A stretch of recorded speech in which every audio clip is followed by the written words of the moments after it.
Assalamualaikum warahmatullahi wabarakatuh. Perkenalkan, kami dari kelompok 4 akan membahas aspek pasar dan pemasaran dalam bidang fashion. Yang pertama, analisis pasar, yaitu market segment. Yang kedua, market size. Yang ketiga, market share. Yang keempat, spending group. Yang kelima, competitors. Yang keenam, kompetisi, influence, dan yang ketujuh, customer mix. Analisis pasar, yaitu strategi pemasaran adalah pemilihan dan penganalisa pasar sasaran yang merupakan suatu kelompok orang yang ingin dicapai oleh perusahaan dan menciptakan suatu bauran pemasaran yang cocok dan yang dapat memuaskan pasar sasaran tersebut. Pada bisnis fashion dapat diterapkan yang pertama, satu, memilih target usia konsumen dan analisis jangkauan daya beli konsumen. Yang kedua, mengamati tren mode terkini. Dan yang ketiga, membuat promosi yang tepat dan menarik pembeli. Marketing mix 7P bidang fashion. Yang pertama, produk. Produk yaitu membuat produk yang disukai dan mengikuti tren terkini, membuat produk fashion yang bervariasi, membuat produk dengan kualitas yang baik, dan memberikan pelayanan packing yang baik atau refund dan sebagainya. Yang kedua, price, yaitu menetapkan harga yang sesuai, memberikan manfaat produk yang sesuai harga yang ditetapkan, membuat promo dan memberi diskon pada periode tertentu, dan memberikan pilihan cara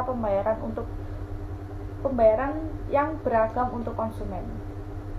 Yang ketiga, promotion, yaitu membuat iklan produk, penjualan secara pribadi, membuat hubungan antara brand dan dengan calon konsumen maupun konsumen,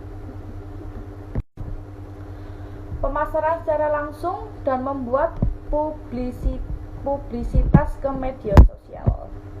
Yang keempat, place, yaitu akses jalan yang memudahkan para customer untuk mencapai tempat tersebut, visibilitas tempat yang dapat dilihat dengan jelas dari tepi jalan, memiliki lahan parkir sendiri atau dapat menggunakan tempat parkir umum, dan mempertimbangkan lokasi bisnis terhadap lokasi kompetitor. People atau SDM, perusahaan menyediakan alat dan tim yang mendukung guna meningkatkan kemampuan kerja karyawannya. Perusahaan melakukan kewajibannya dan menghargai hak setiap karyawannya, dan perusahaan dapat memberikan apresiasi atau reward bagi karyawan yang kinerjanya baik. Yang keenam, proses.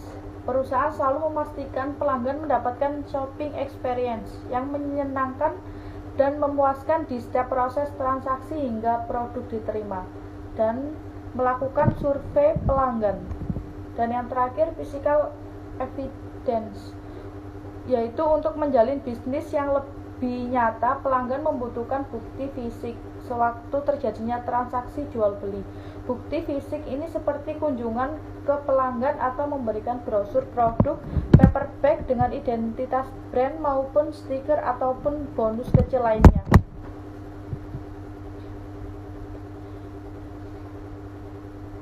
Segmentation, yaitu tahapan segmenting atau segmentation dilakukan dengan membagi pelanggan menjadi sekelompok orang dengan karakteristik dan kebutuhan yang sama. Yang pertama, demografis, yaitu mendasarkan pada atribut pribadi audiens seperti usia, jenis kelamin, pendidikan, pekerjaan, atau status perkawinan. Misal, jika suatu brand perusahaan fashion menargetkan para anak muda, maka brand haruslah membuat ciri khas yang kental dengan gaya hidup anak muda masa kini. Yang kedua, geografis, mendasarkan segmentasi pelanggan berdasarkan negara, wilayah, kota, atau lingkungan tertentu. Misal sebuah brand fashion berasal dari Indonesia dan menargetkan pasar lokal Indonesia. Yang ketiga, psikografis, yaitu segmentasi yang didasarkan pada kepribadian, nilai-nilai atau gaya hidup tertentu. Misal produk fashion ini berasal dari Jawa Timur, maka membuat ciri khas produk dengan menggunakan variasi motif batik dan menggunakan bahasa Jawa sebagai bahasa komunikasi dengan pelanggan agar terasa lebih dekat. Dan yang keempat, perilaku, yaitu mendasarkan segmen pasar dengan mengelompokkan orang berdasarkan cara mereka menggunakan produk, loyalitas akan produk atau manfaat yang mereka cari. Misal mentargetkan pada peluang pasar pada anak muda yang royal dengan budaya lokal setempat dan membuat build community yang kuat sehingga pelanggan menjadi loyal terhadap brand.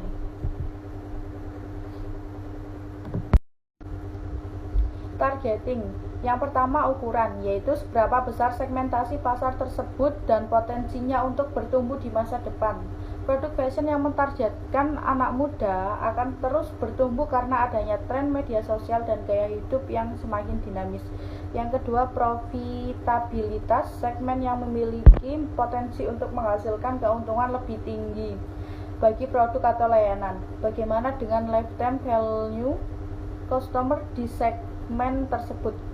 Produk fashion yang mentargetkan anak muda memiliki profitabilitas yang tinggi karena cenderung memiliki gaya hidup yang konsumtif. Yang ketiga, aksesibilitas, yaitu seberapa mudah atau sulit untuk mencapai segmen target market dengan pesan pemasaran. Untuk mengkomunikasikan produk fashion kepada calon konsumen memang gampang-gampang susah karena memiliki banyak kompetitor, maka haruslah mempunyai relasi dengan pelanggan yang baik agar memiliki loyal customer. Yang keempat, fokus pada manfaat, membuat produk karena dengan nilai value yang tinggi bagi konsumen. Yang kelima, perbedaan. Produk fashion harus memiliki ciri khas agar mudah dikenali konsumen. Positioning. Tahapan positioning dapat diartikan menentukan bagaimana produk atau brand direpresentasikan dalam benak pelanggan potensial. Tujuannya tentu agar produk atau brand dilihat lebih unggul dari kompetitor. Yang pertama, tawarkan solusi, yaitu misalnya jika ada produk mengalami kerusakan, maka brand fashion bersedia mengganti produk yang baru ataupun refund. Yang kedua, identifikasi unique selling proposition atau USP, yaitu seperti membuat produk fashion dengan ciri khas, misalnya mengawinkan produk dengan budaya setempat maupun gaya hidup masa kini. Yang ketiga, kembangkan kampanye pemasaran, yaitu seperti membuat publisitas di media sosial, misalnya mengajak influencer untuk untuk mengkampanyekan produk fashion dan memberi benefit ketika pembelian.